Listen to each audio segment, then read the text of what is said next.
বন্ধ 40 দিন বন্ধ থাকা অবস্থায় তাদের বরাদ্দ তেলের একটা যে অনিয়ম হয়েছে, তেল বরাদ্দ কোটি টাকা, আমরা বলছি যে কোটি কোটি টাকার তেলের অর্থ আত্মসাতের বিরুদ্ধে বিষয়ে দুর্নীতি দমন কমিশন কালকে অভিযান পরিচালনা করছে ইনফোর্স টিম। এখন ইনফোর্স টিম এর অভিযানের প্রেক্ষিতে গতকাল আপনারা জানেন যে তারা এই অভিযোগের প্রাথমিক সত্যতা পেয়েছেন, মানে আমরাও গণমাধ্যমে জেনেছি, আমাদের ইনফোর্স টিমের সদস্যরাও কালকে আপনাদের সঙ্গে কথা বলেছেন।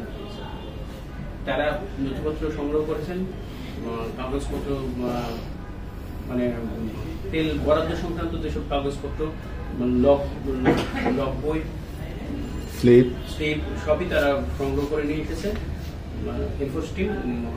তারা হয়তো আগামী কয়েকদিনের মধ্যেই এই ইনফোর্সের বিষয়ে তদন্ত প্রতিবেদন কমিশনে দাখিল করবে।